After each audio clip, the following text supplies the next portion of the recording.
Healthcare is a topic of discussion that's happening very frequently and robustly inside the West Wing right now. The president's very much involved in these talks, and he's very focused on unveiling a healthcare proposal that will fix the system and will bring down costs for consumers. As for the details of those discussions, I'll let the president speak for himself. Congress is awaiting details on President Trump's new health care plan. One report says that Trump is considering a 2-year extension on Obamacare subsidies with income caps and other new limits. But Republican pushback is putting the plan in limbo. Speaker Johnson reportedly warned Trump that most House Republicans wouldn't support his proposal. And this is where I get so frustrated. Liz, you brought up health care in the A block. You've got Donald Trump trying to propose some solutions, putting those caps in place, for example, kind of like what he did with Medicaid, right? Work requirements, all these things that, you know, would be conditions of getting the additional support. And then you've got Republicans who are pushing back on it. Now, fixing Obamacare, as you mentioned, isn't necessarily an easy feat. There are definitely things that can be done. Do you think he's going about it the right way, given what the speculation is of what will be in there? I think he's totally going about it the right way. I mean, you know, people don't realize Obamacare is a failed program. I mean, why do I say that? Because it has had supplemental help for people on it, which is only 7% of the country. Remember, it was supposed to be everybody would have health care, and they're all going to sign up for Obamacare. 7% of Americans are on this, so it's not like anything like the majority of the country. And they have been subsidized almost from day one. It just happened during the pandemic that they really upped the subsidies and made them extremely generous because, of course, we were in a pandemic and people needed their health care insurance. But the reality, and the cap right now that he's talking about is 600% of what is considered poverty level income. So it's not like people really at the low end of the income spectrum who are getting this help. That's like a six-figure income, right? Yeah, totally. Roughly. Totally. It's deep into six figures. Yeah, it's like a family making $600,000. I don't know if it's that much, but it's a well, pretty the poverty big line number. thing you're talking about might be different, but I know what you're saying in terms of you other. can make up to $600,000 depending on where you live, like in Arizona. But the essential problem here is when they got rid of the individual mandate, this is a group of sicker, older people whose needs are more than they expected them to be when they developed this program, and they're spread over a very small pool. So it is basically fundamentally a broken program. When I say it can be fixed, it's not easy to fix Obamacare, but all those ideas Republicans put forward at the time, like encouraging insurance and allowing insurance companies to sell across state lines.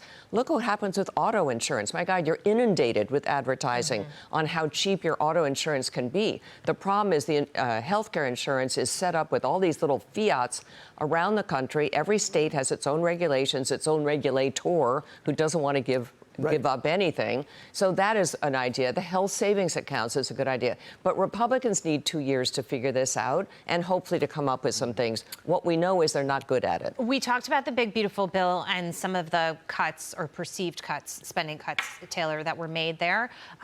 We all sort of agreed that we would have liked to see more spending cuts. This is a little bit of a Band-Aid approach to this because people will be up in arms on the left if they don't get their subsidies. But this puts these limitations in place that tries to sort of correct this. What do you think? So this is where it's easy for me to say because I'm not receiving the subsidy and I'm not on ACA. I'm through my employer, right? So I would say let the super subsidy expire. It does cause a lot of pain and it raises prices. But how much more of this can we do? I mean, there was a whole article out today saying that if you just cut out the fraud, you could get rid of some of these super subsidies, that you have people collecting all sorts of things that they're not paying into the system into. So, or that they're getting it and they're not using it. Yeah. It's just being wasted. And so you have to wean off government money. We've come back to Scott Bessent talking about re-privatizing or re-leveraging the private sector. That's really hard to do. But that extra supersized subsidy, my fear is that that's the left's way of creeping in to make it permanent. At some point, you have to just rip the Band-Aid off, as hard as that would be. Dan? Yeah, I checked it. Family of four, say in Arizona, making $600,000 a year qualifies for these super subsidies. By the way, which were only implemented after COVID was over, 2021. So we already had a vaccine. It was the worst of COVID had passed. If you live a couple married, West Virginia, making $580,000 in West Virginia are eligible for seems these a little generous. super subsidies. Yeah. Just a little bit. Almost $600,000 in West Virginia, you're a billionaire. I jest.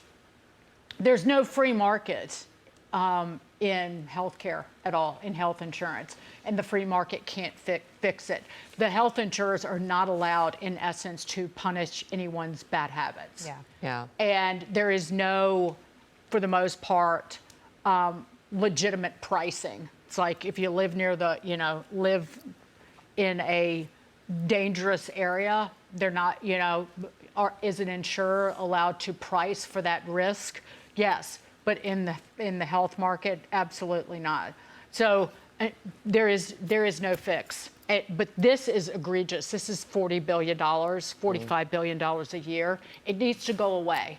And if the Republicans can stick to it and say, we're not extending this by $1, it might not pay off politically, but it will certainly pay off for us fiscally and financially as a nation. Final thoughts? Yeah, Obamacare is like, they say sharks have to keep swimming in order to stay alive. They can't stop. That's what Obamacare is. It just wants to move from 1 year to the next year to the next year. So giving it 2 years of life is sort of like giving it indefinite life, because it'll just be 2 years from then.